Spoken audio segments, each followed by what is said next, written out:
Now this boat behind me here is called the RAND 30, and RAND are a very progressive company that has been making electric boats for a long time. So they started off with small picnic style boats which were really for inland waterways use, but they've always had an eye on sustainability, and all the boats that they make they offer with a choice of electric or petrol or diesel engines. But this new 30, this is their biggest boat yet, and quite a step up for them. Now this comes with either stern drive or outboard power.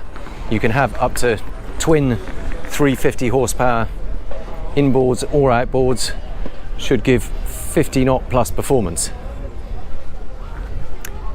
And it is obviously, as the name says, 30 foot long. Very nice sun pad at the stern with a wonderfully simple cushion that just folds over like that to make a lovely headrest, but equally flops back into place to create a backrest for the seating here. So you've got forward facing seating here, a large table that can be on a high-low legs that can lift it up and down and make another big sun pad there if you want to. This seat here has a more conventional hinged backrest, so it can face back onto the table to make this convivial seating area, but equally it will lift up and over. And I do this one-handed just about, so that it can face forward as well. So when you're cruising underway, it's always more comfortable to be facing forwards. So you've got that option too. There's storage underneath, a couple of storage lockers there, and a little mini wet bar just in front. So there's an option of 2 fridges here. This has just got the 1 fridge installed there, and this is just left as storage, but you can have a second fridge in there. Small sink, and then the helm, sort of 2-person bench with a flip-up bolster. Very simple helm station.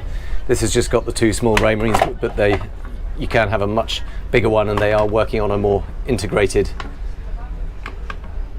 single screen with everything pre-programmed into it with more RAND bespoke software on it. Now this has got a single engine, this has got single 350, so you've got the Mercury throttles.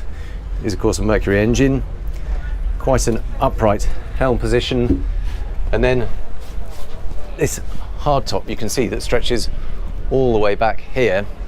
Now this end of it is not solid, this is just a fabric sunshade, simple poles that lift it up, tension it and create a large amount of shade over the stern section, and really good deep bulwark, so it's very well protected. This is kind of waist height really, so really tall, gives you a nice safe feeling of being very much in the boat. Does mean you don't get quite such a great view when you're sat down, but you do see out over the top of it.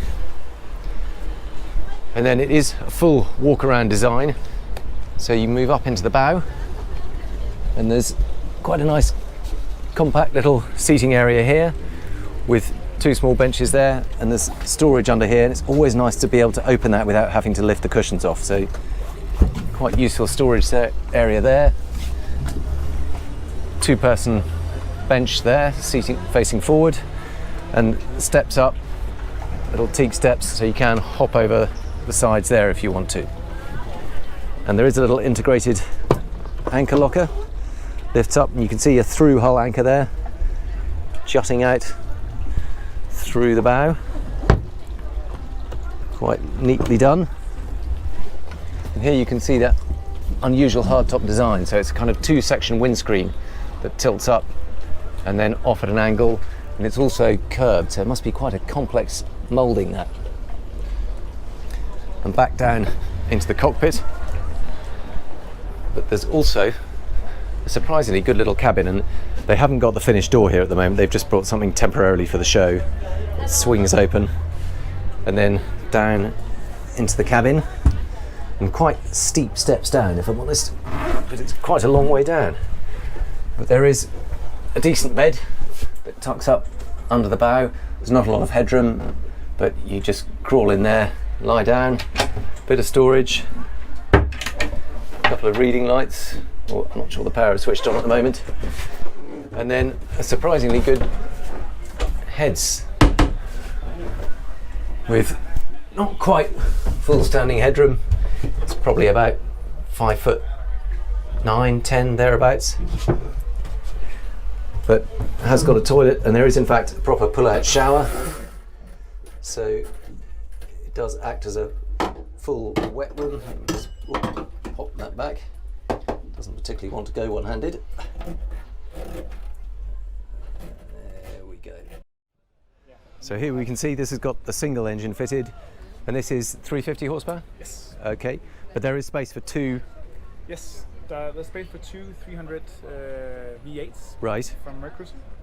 And you can also fit in electric engine from 260 kilowatt to up to 460 kilowatt. 460 kilowatt, Yes. which is over 500 horsepower now. That's correct. And do you know what kind of speed that will be doing? We will most likely be looking at about 50 knots. 50 knots in an electric boat. Yeah. And how big a battery do you need for that?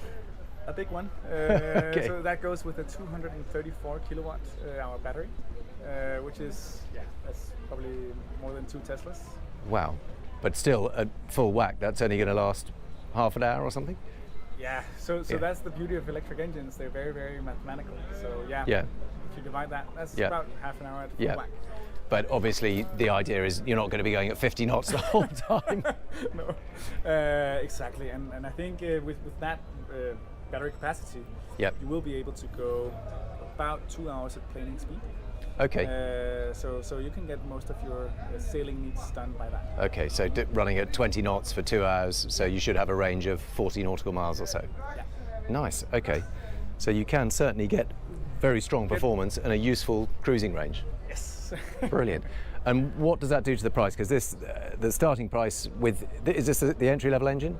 This is the entry-level engine, which is 169,000. So 169,000 euros ex-tax.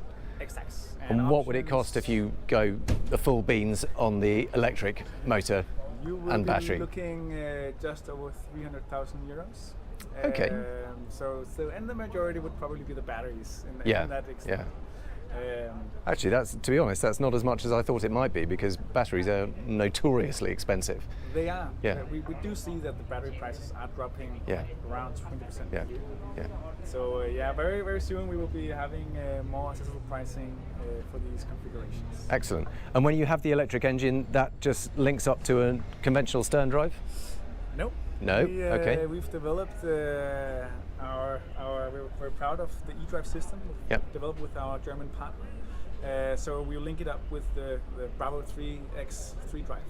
Okay. A stern drive, so Yep. you can have great maneuverability, Right. turn the way you want to turn, and tilt the engine up. So it's a single motor, It's a single motor. Yep. With the single Bravo 3 drive. stern drive. Yes. Nice. So you can have an eco-friendly boat, but still have all the performance you could possibly need. Exactly. Brilliant. Excellent. Thank you very much for showing me around the boat. Thank you so Appreciate your time. much. You too. Thanks. So I hope you've enjoyed this very rapid tour of the RAND 30 Escape. One of the more versatile boats with every possible engine option you could wish for, from petrol to diesel to electric. Please do subscribe to the channel if you haven't already, and click on the notifications link so you can be alerted when any new videos are released. Thanks for watching, and we'll see you on the next one.